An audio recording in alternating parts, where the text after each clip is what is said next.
streamed and publicly broadcast. The recording of this meeting will also be available on our website in the future. So we'll call this meeting to order at 3 p.m.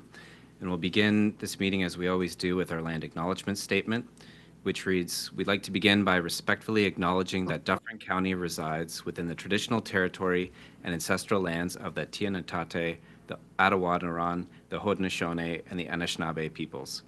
We also acknowledge that various municipalities within the County of Dufferin reside within the treaty lands named under the Haldimand Deed of 1784 and two of the Williams Treaties of 1818, Treaty 18, the Nottawasaga Purchase, and Treaty 19, the Agentis Treaty.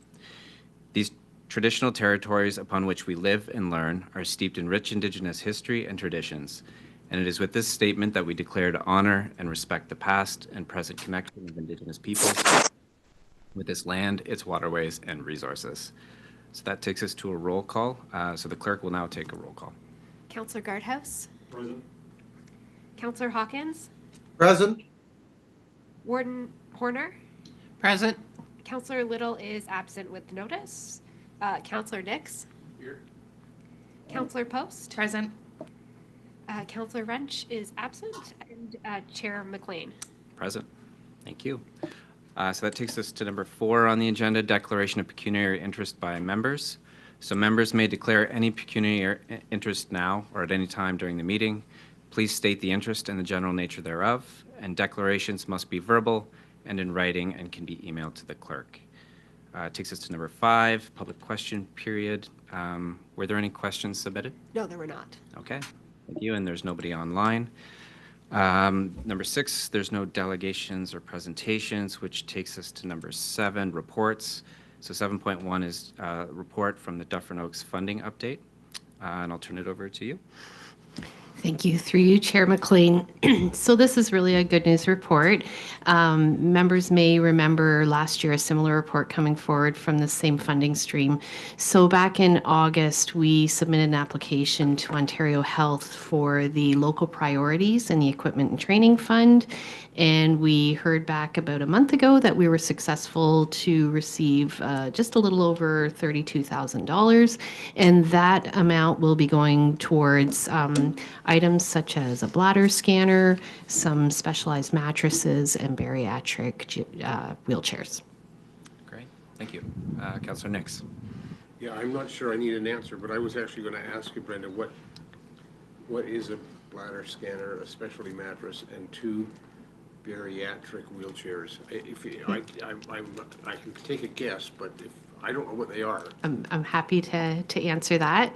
So a bladder scanner is equipment that would be used by our nursing staff, our physicians, our nurse practitioner to assess a resident to see whether they're retaining. Can you see right in the bladder? It's almost like a little ultrasound. So yeah, so it would help determine if there's retention or whatever. Yeah. And the mattresses, what special are they for? It could be for wound care. So if you have a wound care, if you have a resident with wounds, that will help assist with healing. And then the bariatric wheelchair, it's a wheelchair that our staff can use for our residents that are bariatric. So if we need to porter them somewhere, that they're able to use that. So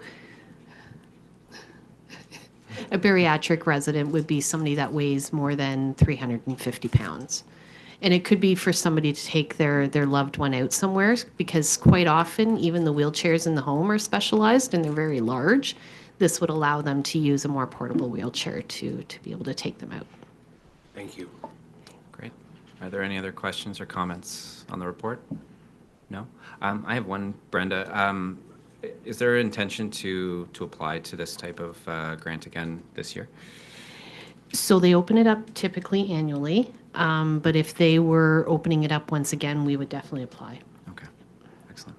Okay, so if there's no other questions or comments, then I need a mover and seconder that the report from the Director of Health and Human Services, report Health and Human Services 2025-001, Dufferin Oaks funding update dated January 23rd, 2025 be received. I need a mover and seconder. Moved by Nix, seconded by Post. Any questions or comments on the motion? Seeing none, that's carried. That takes us to item 7.2 on the agenda, so the AMO report on homelessness. So back over to you, Brenda. Thank you. Through you, Chair McLean. AMO, of course, brought out this report on January 9th, really highlighting and outlining the dire straits that the province is in around homelessness. This was shared with all members at that time, but just bringing this to committee and then to council to continue that conversation. As you can see throughout the report, the numbers don't look good, and without intervention, it's going to increase and get worse. So as part of the report as well, we did try to, bring forward the Dufferin aspect of it.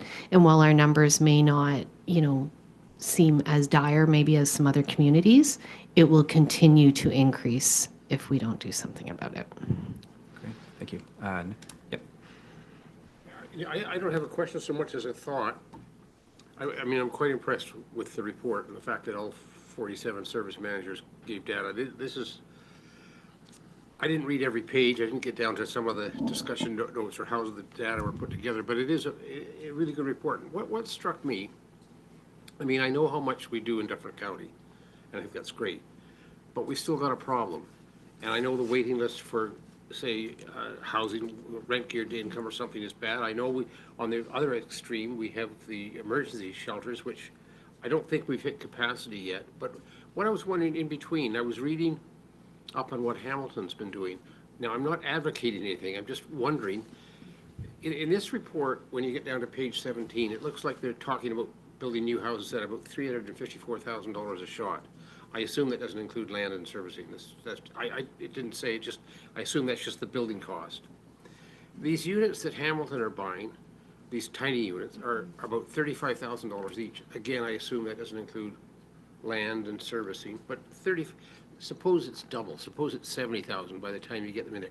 Now, I've also read Hamilton's had all kind of, there's been problems getting these, but I think they got their first delivery last week, and they're going to be installing them. So it's not, on the one hand, it's not down at the spectrum of the emergency sheltering, and it's not up, sort of here's an apartment for the next 10 years of your life. It's something where you could put a person for half a year, who doesn't fit in family transition place or doesn't get to stay in our youth shelter or our homeless men's shelter, and would presumably pay some form of rent, but I don't know what the cost would be. So again, I'm not advocating this, Brendan. I'm just wondering, I was intrigued by it. Is it something, just put it together with the thought at the county committee level where we've talked about some of the land the county owns in Orangeville. So Lisa, this would, I mean, obviously there's no point in putting these things out in the town of Mono. They'd have to be with your say-so. But we do have some land, and we've asked staff to look at the parking lot. I don't know what they're going to come back with on that one, but we have other little bits of land where you could maybe put 5 of these units or something. Again, I'm not advocating. I'm just asking. I was intrigued by this. Is it something we should look at? Brenda? Well, I think either Sonia and I could respond to this. There's definitely some innovative solutions that are out there, and we're seeing many options. But really around our master housing strategy, I think that's a great opportunity to look at exactly what you're talking about. And I just want to highlight again that $13 billion that was highlighted in the report, $2 billion of that is around supports. So, having tiny homes and such, could be something that we look at, maybe something that council would want to explore. You have to have the supports. So when we're talking about having somebody go into a place for 6 months or so, you need to make sure the supports are there to help them along the way. Sonia, did you? No? Okay. Councillor Post?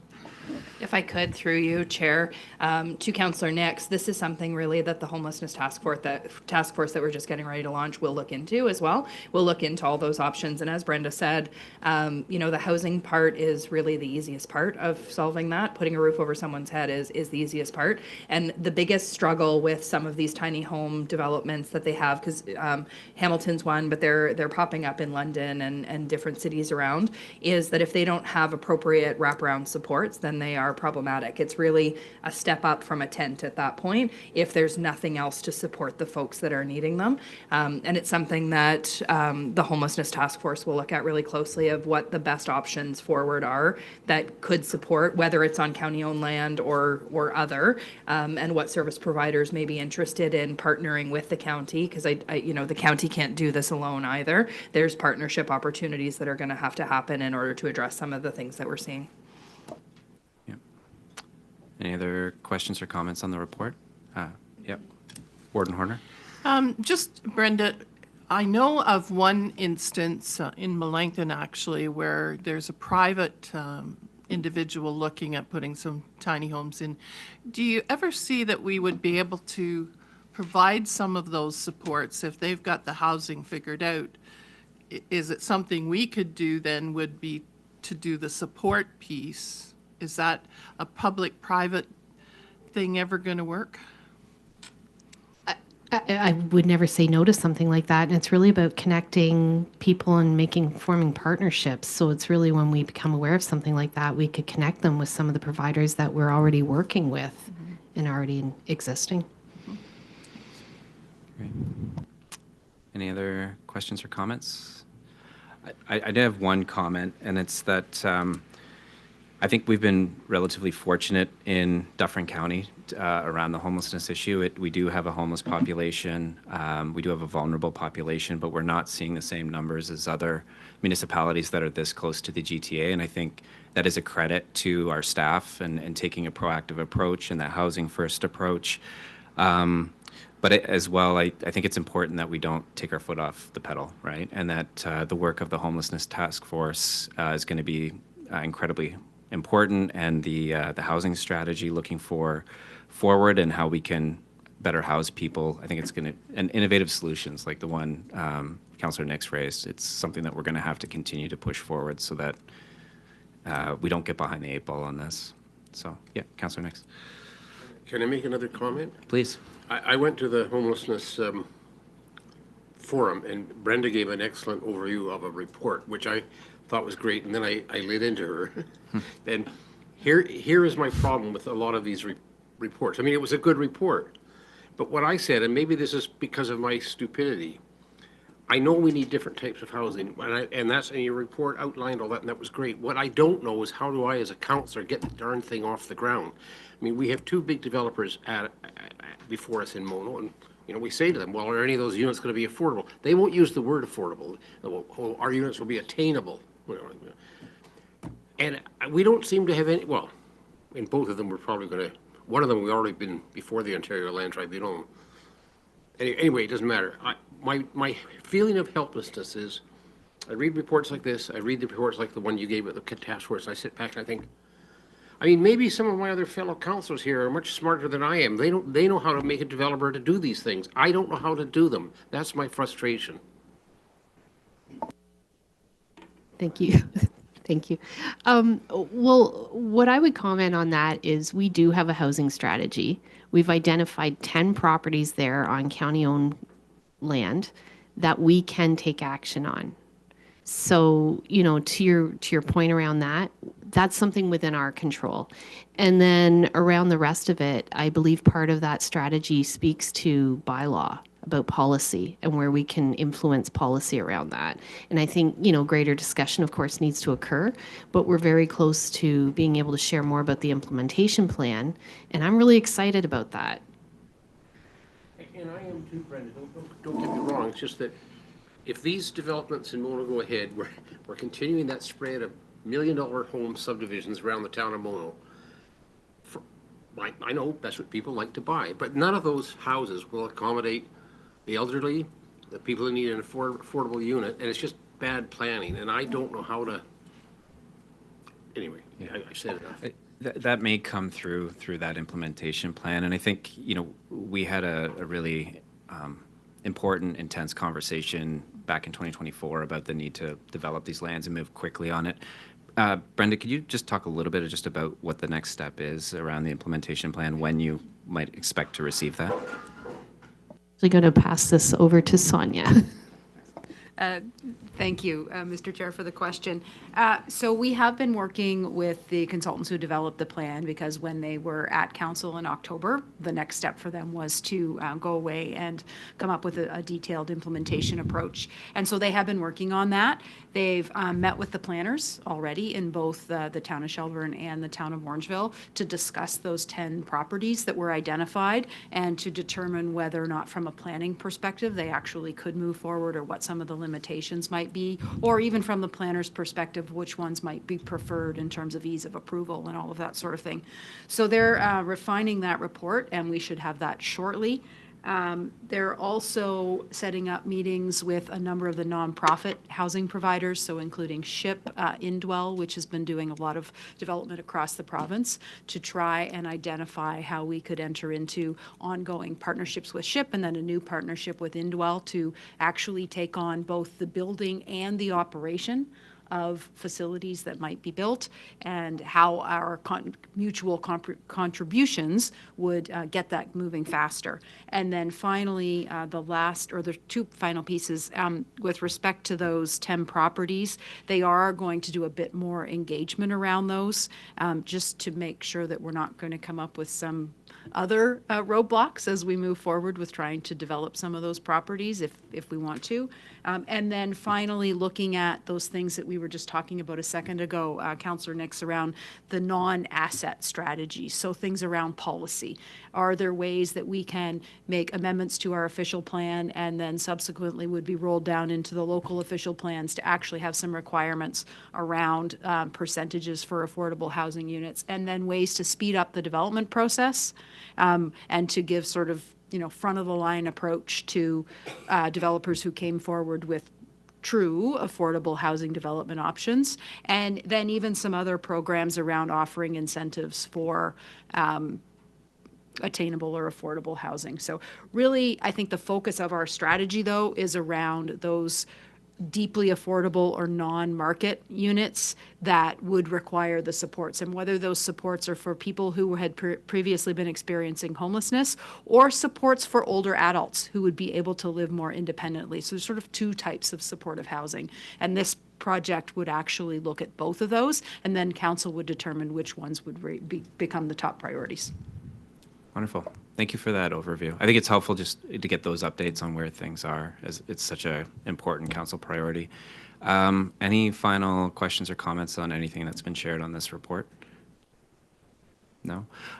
Before we move on, since we are on the topic of homelessness, I did want to call this committee's attention to a report that was in CTV News about a week and a half ago about a fire at one of the encampments in Orangeville.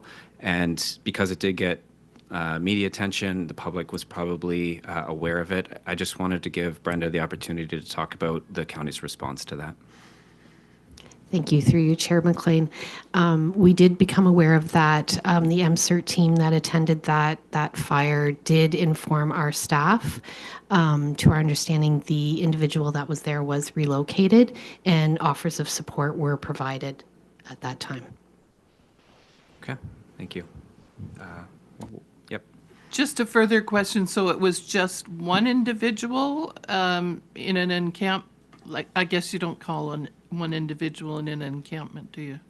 If there's two or more tents, it's considered an encampment, even if it's one individual. Okay, so it was an encampment then? That's how it was identified, but it was one individual. Thank you. Okay. No further questions or comments? Okay. So then we could move to the motion. So I need a mover and seconder that the report from the Director of Health and Human Services, Report Health and Human Services 2025-004, titled Association of Municipalities of Ontario's Report on Homelessness, dated January 23rd, 2025, be received. I need a mover and seconder, please. Moved by Councillor Guardhouse, seconded by Councillor Little. Any questions or discussion? Okay, anyone opposed? Seeing none, that's carried. Number 8 is correspondence. I don't believe there's any correspondence that have been received. Takes us to number 9, notices of motion. Are there any notices of motion? No, seeing none.